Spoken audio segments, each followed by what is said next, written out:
ఓం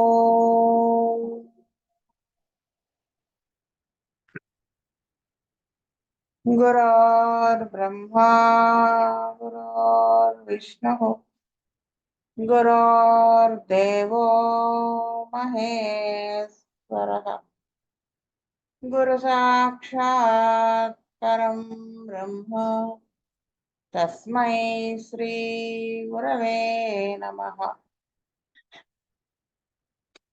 నమస్కారం మాస్టర్. నమస్కారం మాస్టరీకి. నమస్కారం మాస్టర్ ఎంఎన్. నమస్కారం మాస్టర్ విపిఎస్. నమస్కారం మాస్టర్ సివివి. నమస్కారం మాస్టర్ సివివి. నమస్కారం master CVV to your lotus. Master CVV నమస్కారం to your lotus feet. Vastav.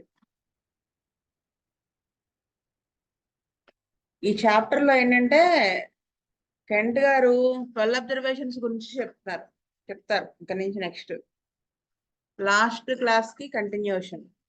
Another general remark needs to be made, namely that we should know by the symptoms if the changes occurring are sufficiently interior.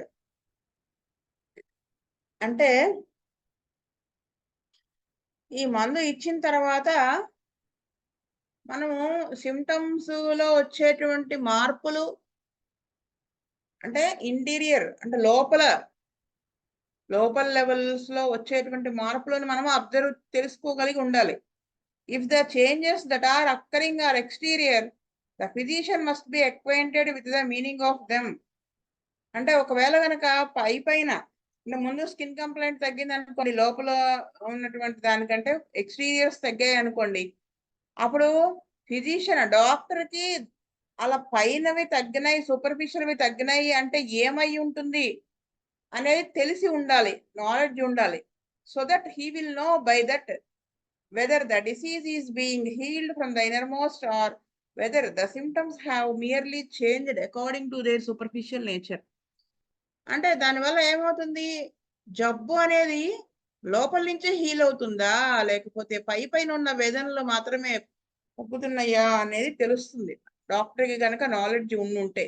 అంటే ఈ rules and regulations అన్ని తెలిసి ఉంటే. Incurable diseases will very often be palliated by mild medicines that act only superficially, act upon the sensorium, act upon the senses, and though the hidden and deep-seated trouble goes on and progresses and is sometimes made worse, yet the patient is made comfortable. అంటే incurable diseases ఇటువంటి cases లో అయితే ఏమవుతుంది, పాలియేషన్ తరచుగా చేస్తాం. ఎలాగా, ఏ మందు అయితే పైన పనిచేస్తుందో డీప్ గా కాకుండా సెన్సెస్ మీద ఏదైతే పనిచేస్తుందో అలాంటివి వాటిని బేస్ చేసుకుని మందు వేస్తాం. కానీ లోపల ఉన్నటువంటి ఆ ఇన్క్యూరబుల్ డిసీజ్ ఏదైతే ఉంటుందో అది ప్రోగ్రెస్ అవుతూనే ఉంటుంది, ఒక్కోసారి వరస్ట్ అయిపోతుంది. కానీ పేషెంట్ కంఫర్టబుల్ గా ఉంటాడు, అంటే పీస్ ఆఫ్ మైండ్ అనేది ఉంటుంది పేషెంట్, అంటే పెయిన్ నుంచి రిలీఫ్ అయితే ఉంటుంది అది.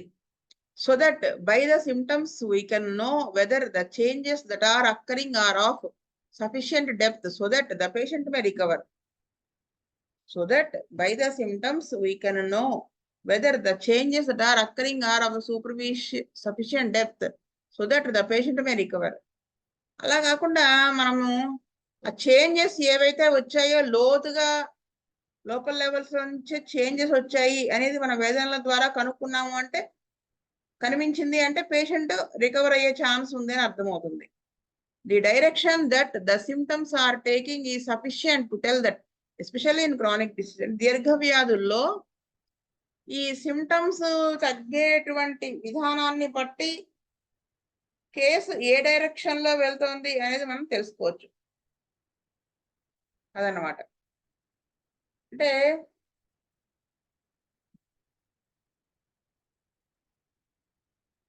వాడికి భయం భయం అంటున్నాడు అనుకోండి, నిద్ర పట్టలేదు, తలనొప్పిగా ఉంది, గుండెల్లో నొప్పిగా ఉంది, నీరసం ఉంది, స్కిన్ కంప్లైంట్ ఉంది, అంటే లోపల నుంచి తగ్గుతా భయము ఇవన్నీ తగ్గుతూ వచ్చి లాస్ట్ స్కిన్ కంప్లైంట్ తగ్గితే అది కరెక్ట్ వేలో వెళ్తున్నట్టు. A patient walks into the clinic somewhat stoop-shouldered with a hacking cough that he has had for a good many years. For example, ఇది ఒక ఎగ్జాంపుల్ చెప్తున్నారు. ఒక పేషెంట్ హాస్పిటల్లోకి నడుచుకుంటూ వచ్చాడు. ఎలాగా వంగిపోయి ఉన్నాడు, అంటే షోల్డర్స్ వంగిపోయి ఉన్నాయి, దగ్గు ఉంది, హ్యాకింగ్ టైప్ ఆఫ్ కాఫ్ ఉంది చాలా సంవత్సరాల నుంచి. అటువంటి పేషెంట్ క్లినిక్ లోకి వచ్చాడు మందు తీసుకోవడానికి. You judge by his looks that he has been sick a good while. ఒక్కసారిగా ఆ పేషెంట్ ని చూస్తే ఖచ్చితంగా సిక్ అయినటువంటి వాడు, రోగగ్రస్తమైనటువంటి వాడు అనేది మనకు అర్థమవుతుంది. His face is sickly, he is lean and anxious, he is careworn, he is suffering from poverty and poor clothing and scanty food. ఇంకా అతని ఫేస్ ఎలా ఉంటుంది, రోగగ్రస్తమై ఉంటుంది, సన్నగా ఉంటాడు, ఆందోళనగా ఉన్నాడు. ఇంకా ఏంటి, హీస్ కేర్ ఓన్, అంటే సంరక్షణ అనేది చాలా తక్కువగా ఉంది, అంటే ఫుడ్ అది సమంగా తీసుకోలేకపోవటం, సరైన బట్టలు లేకపోవటం, అది కూడా కనపడుతుంది. Now you examine all of his symptoms, అంటే చూడటానికి ఫస్ట్ పేషెంట్ చూస్తే అలా అనిపిస్తుంది. Now you examine all of his symptoms, అప్పుడు మనము అన్ని సిమ్టమ్స్ రాసుకుని పరిశీలన చేస్తే ఏమవుతుంది, they clearly indicate that he needs an antipsoric. ఆ సిమ్టమ్స్ అన్ని పైన ఉన్న సిమ్టమ్స్ అన్ని రాసుకుని చూస్తే యాంటీసోరిక్ డ్రగ్ ఇండికేట్ అవుతుంది అనిపిస్తుంది. Further symptoms are covered by an antipsoric and from the history of the case you know he has needed it a good while. అంటే ఆ హిస్టరీ అని తీసుకున్న సిమ్టమ్స్ అని తీసుకుంటే ఇవన్నీ కూడా ఒక యాంటీసోరిక్ డ్రగ్ కి కవర్ అయినాయి. అయితే అదనమాట. Upon prolonged examination the antipsoric you have in mind is స్ట్రెంథెండ్. ఇంకా బాగా పరీక్ష చేసి చూసినప్పుడు యాంటీసోరిక్ డ్రగ్ అనేది మనకి ఇంకా బలపడుతుంది, ఆ మందే పడుతుంది అనిపించింది అనుకోండి. You now examine the chest and discover he has not the expansion that he ought to have and you detect the presence of tuberculosis and by feeble pulse and many other corroborating symptoms you ascertain that the patient has been steadily declining. సరే, అతని chest నువ్వు examine చేసావు అనుకోండి, స్టెత్ పెట్టుకుని చూసావు, అప్పుడు నీకేం అర్థమవుతుంది, అతనికి ట్యూబర్క్లోసిస్ టీబీ ఉంది అనేది అర్థమవుతుంది, పల్స్ ఫీబుల్ గా ఉంది. ఇంకా ఏంటి, ఇవన్నీ కూడా ఈ వేదనలు ఏదైతే సిమ్టమ్స్ ఉన్నాయో అవన్నీ కూడా బలపరుస్తాయి మిగతావన్నీ పేషెంట్ అని చూస్తే ఏమవుతుంది, నెమ్మదిగా పేషెంట్ గ్రేవ్ వైపు వెళ్ళిపోతున్నాడు, అంటే కేసు డిక్లైన్ అయిపోతుంది అని అర్థమవుతుంది. You give the medicine and he becomes back in a few days with quite a sharp aggravation of the symptoms. He has an increased cough, he has a night sweat and he is more feeble. సరే, నువ్వు మంది ఇచ్చావు base చేసుకుని, కొన్ని రోజుల తర్వాత అతను వెనక్కి వస్తాడు, బాగా ఎక్కువైనవి వేదనలన్నీ ఎక్కువైపోయి వస్తాడు, అంటే దగ్గు ఎక్కువైపోతుంది, నైట్ చెమటలు పోయడం ఎక్కువైపోతుంది, ఇంకా వీక్ గా అయిపోతాడు అనమాట. Now the homeopathic physician likes to hear that, he likes to hear an exacerbation of the symptoms. అంటే అప్పుడు ఆ డాక్టర్ ఏం వినాల్సి వస్తుంది, వేదనలన్నీ బాగా ఎక్కువైపోయినాయి అనేటువంటి మాట వినవలసి వస్తుంది. But this patient comes back in a week and the aggravation is still present.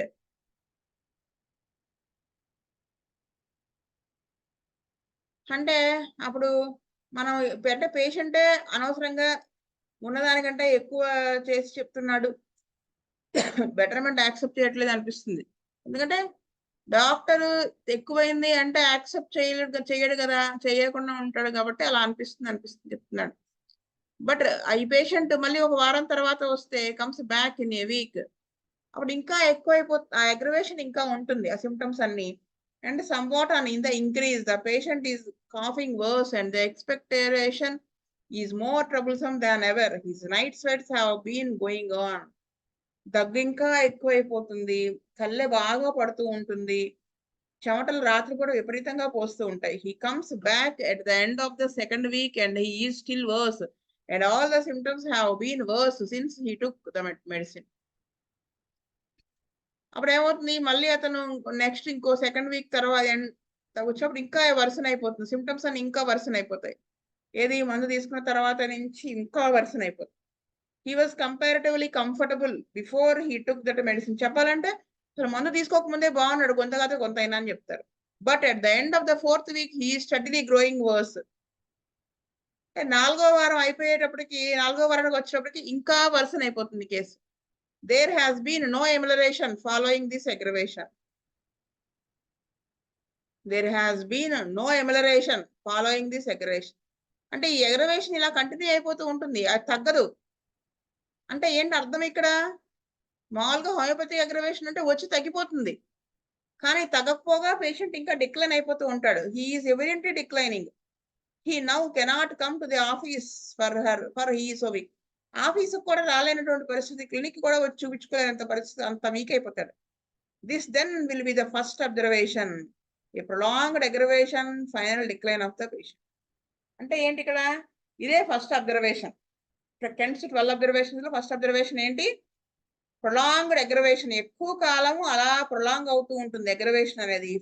Final గా పేషెంట్ డిక్లైన్, పేషెంట్ వర్సన్ అయిపోతూ ఉంటాడు. అంటే ఏంటి ఇక్కడ ట్రీట్మెంట్ తప్పుగా ఇచ్చాము అని అర్థం.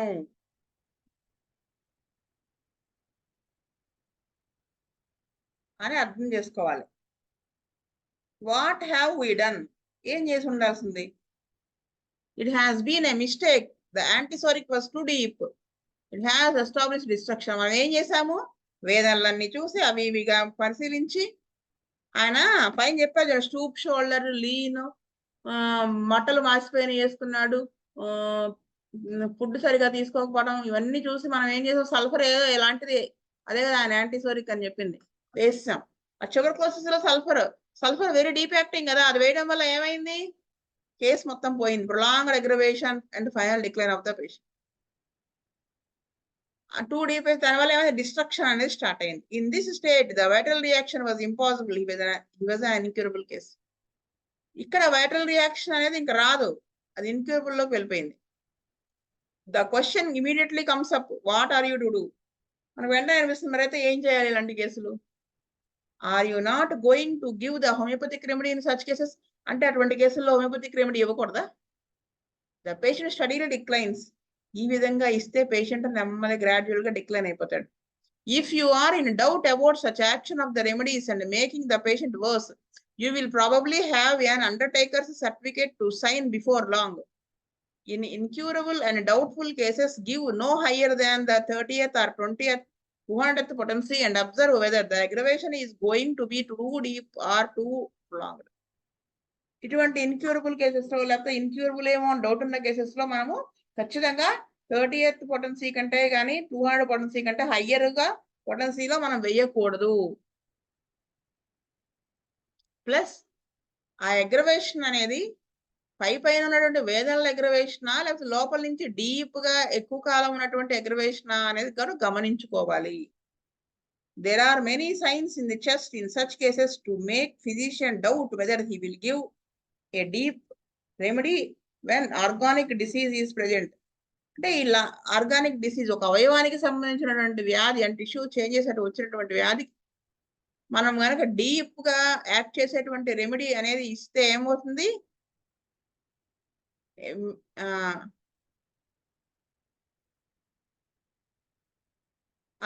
అలా ఇస్తే ఏమవుతుంది? ఇలా కేసు డిక్లైన్ అయిపోతుంది.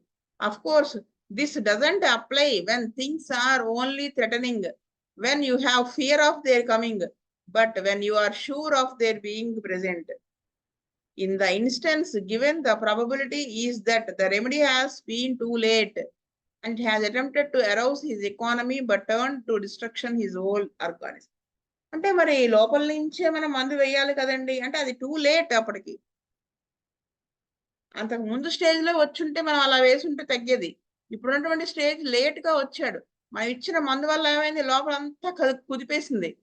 అయితే అది నెమ్మదిగా డిస్ట్రక్షన్ వైపుకి వెళ్ళిపోయింది అక్కడ. Then begin in such cases with the moderately low potency and the 30th is low enough for anybody or anything. ఇటువంటి కేసెస్ లో ఏం చేయాలి అంటే లో పొటెన్సీ 30th కానీ 30th పొటెన్సీ 200 పొటెన్సీ అక్కడి నుంచి స్టార్ట్ చేసుకోవాలి. When the patient doesn't seem to be quite so bad as the one I have just described, you get him a little earlier in his history before the trouble has gone quite so far. And then if you administer this same very high potency in the same way, you will make a second observation. అలా ఇదే patient ఈ విధంగా ఈ tuberculosis condition రావడానికి ముందు కొంచెం ఎర్లీయర్ గా వచ్చి ఉన్నప్పుడు నువ్వు ఈ హయ్యర్ పొటెన్సీ వేసావనుకో అటువంటి పేషెంట్ కి, అప్పుడు ఏమవుతుంది అంటే సెకండ్ అబ్జర్వేషన్ అనేది మనకి అబ్జర్వ్ చేయగలుగుతాం. ఏమిటి second observation? Though the aggravation is long and severe yet you have a final reaction or amelioration. అంటే అగ్రవేషన్ చాలా కాలం ఉన్నప్పటికీ కూడా, వైలెంట్ గా సఫర్ అవుతున్నప్పటికీ కూడా, అంటే వైలెంట్ గా సిమ్టమ్స్ అన్ని అగ్రవేట్ అయినప్పటికీ కూడా ఫైనల్ గా ఏం జరుగుతుంది? తగ్గటం అనేది జరుగుతుంది.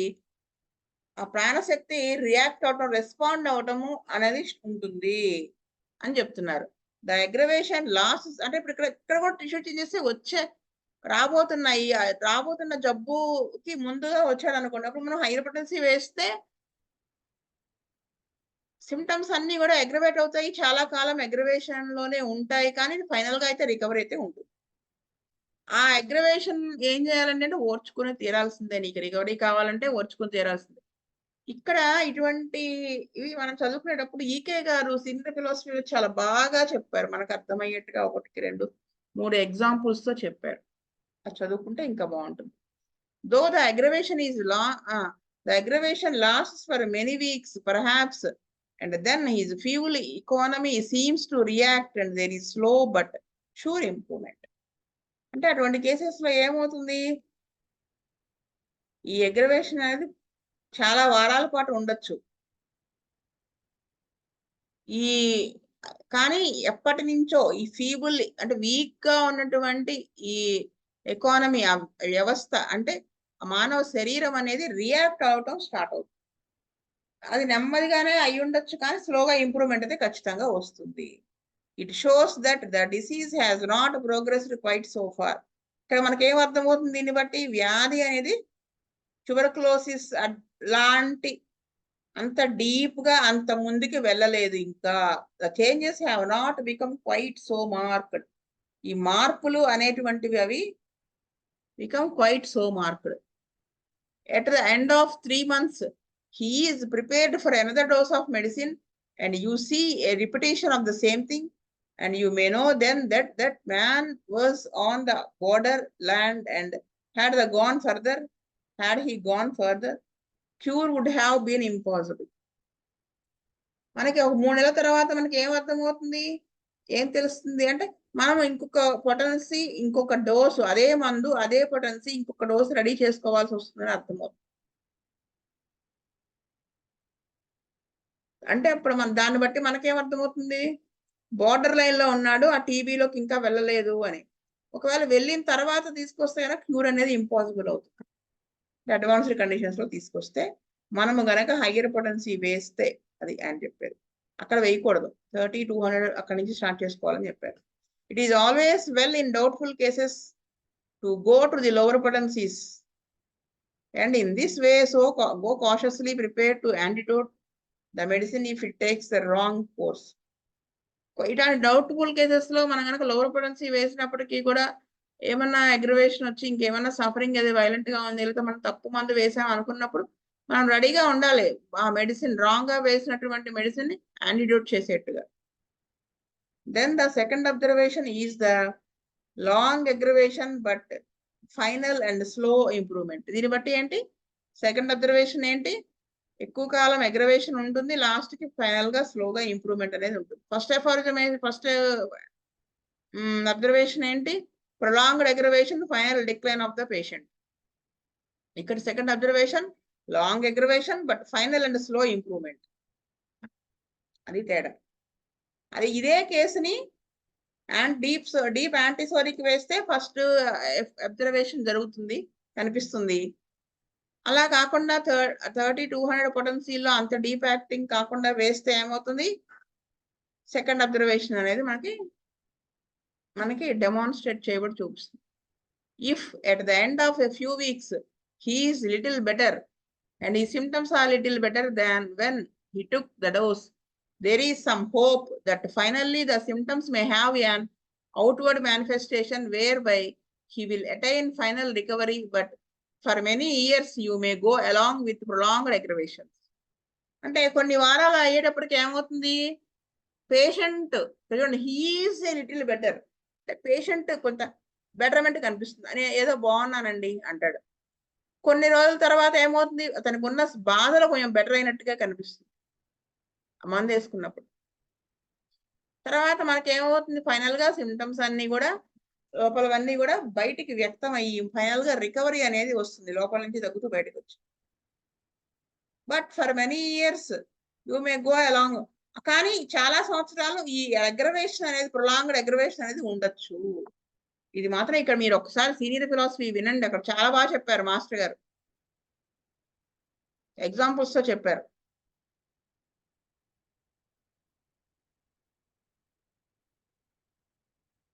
You will find in such a patient there was the beginning of some very marked tissue change in some organ.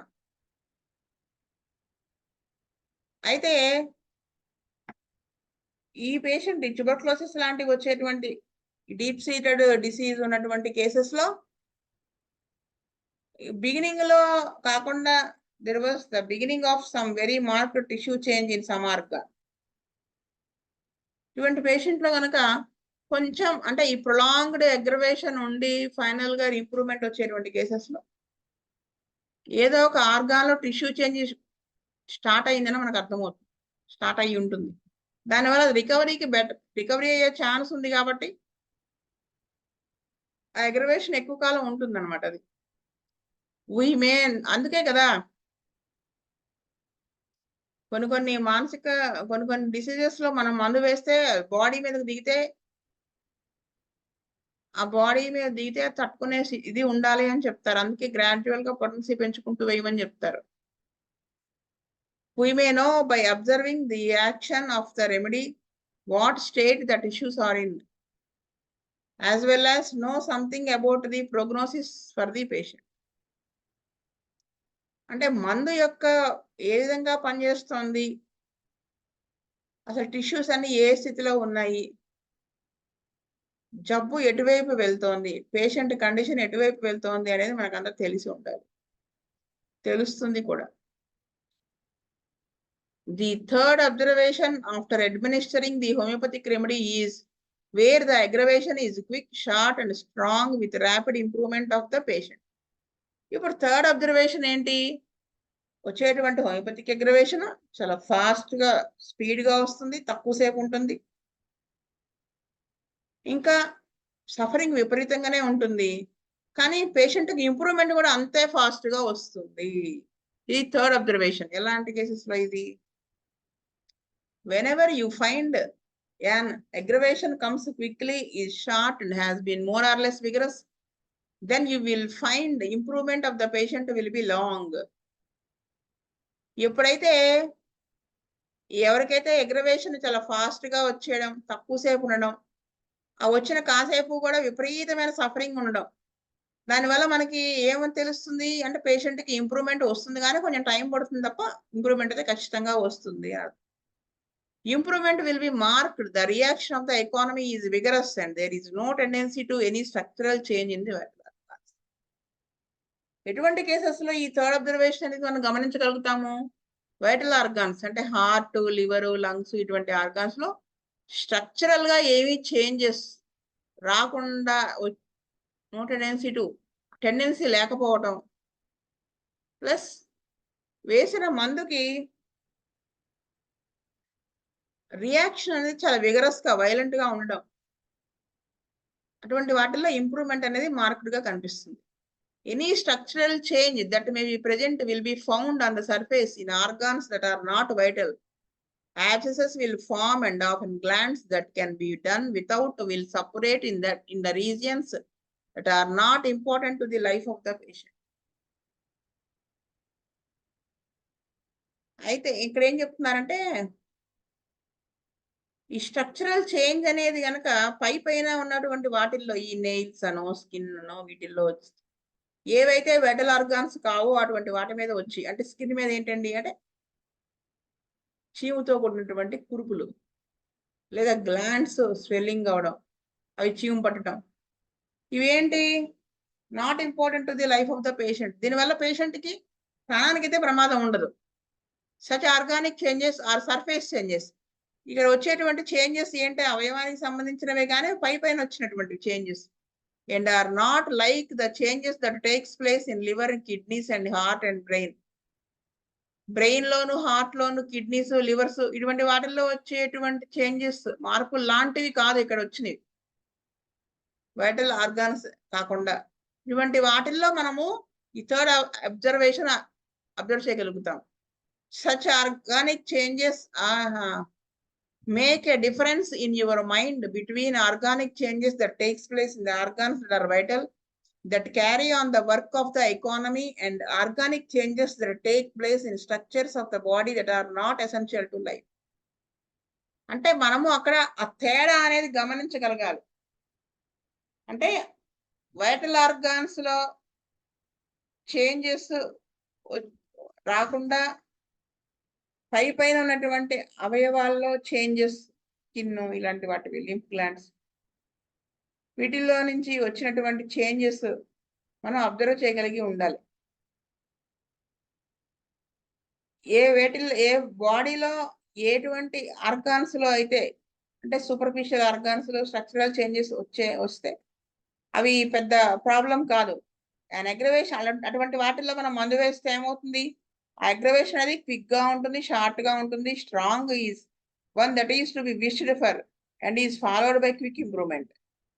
ఇటువంటి కేసెస్ లో మందు వేస్తే మనం ఏం ఎక్స్పెక్ట్ చేయొచ్చు, అవి వచ్చేటువంటి అగ్రవేషన్ చాలా ఫాస్ట్ గా ఉంటుంది, తక్కువసేపు ఉంటుంది, వైలెంట్ గా వస్తుంది, వెంటనే తగ్గిపోయి తక్కువసేపు ఉండి తగ్గిపోయి అగ్రవేషన్ వెంటనే విపరీతమైన ఇంప్రూవ్మెంట్ కూడా, ఆ ఇంప్రూవ్మెంట్ కూడా అంత ఫాస్ట్ గానే వస్తుంది. such is the slight aggravation of the symptoms that occurs in the first hours after the remedy in an acute sickness or during the first few days in a chronic case. So ikkada such is the slight aggravation of the symptoms. అంటే మొట్టమొదటి మందు వేసిన వెంటనే ఆ acute complaints లో కొంచెమే aggravation వచ్చింది, లేదా క్రానిక్ కేసెస్ లో ఒక కొన్ని రోజులు మాత్రమే అగ్రవేషన్ ఉంది అనుకోండి, ఇది ఫోర్త్, ఇటువంటి కేసెస్ లో ఫోర్త్ అబ్జర్వేషన్ అనేది మనం అబ్జర్వ్ చేయగలుగుతాం. అది under the fourth observation you will notice A class of cases where in you will find the very satisfactory cures where the administration of the remedy is followed by no aggravation or whatever tendency to the organic disease. అంటే ఈ fourth observation సంబంధించినటువంటి cases లో ఎలా ఉంటుంది, cure అనేది చాలా సంతృప్తికరంగా నివారణ అనేది జరుగుతుంది. మందు వేసిన తర్వాత ఆ అగ్రవేషన్ అనేది అసలు రాదు, ఆ వ్యాధి ఎటువంటిదైనప్పటికీ కూడా. There is no organic disease and no tendency to organic disease. ఎటువంటి కేసెస్ లో ఈ ఫోర్త్ అబ్జర్వేషన్ మనం అబ్జర్వ్ చేయగలుగుతాము, ఆర్గానిక్ డిసీజ్, ఒక అవయవానికి సంబంధించినటువంటి స్ట్రక్చరల్ చేంజెస్ ఇటువంటివి ఏమి రాకుండా ఉండడం, వచ్చే టెండెన్సీ కూడా లేనటువంటి కేసెస్ లో ఈ ఫోర్త్ అబ్జర్వేషన్ అనేది మనం అబ్జర్వ్ చేయగలుగుతాము. క్లాస్ ఇక్కడితో ఆపుతా. స్వస్తి ప్రజాభ్య పరిపాలయంతాం న్యాయేన మార్గేణ మహీం మహింస గోబ్రాహ్మణేభ్య సోమస్తు నిత్యం లోకా సమస్త సుఖినో భవంతు. లోకా సమస్త సుఖినో భవంతు. ఓం శాంతి శాంతి. వాసుదేవ.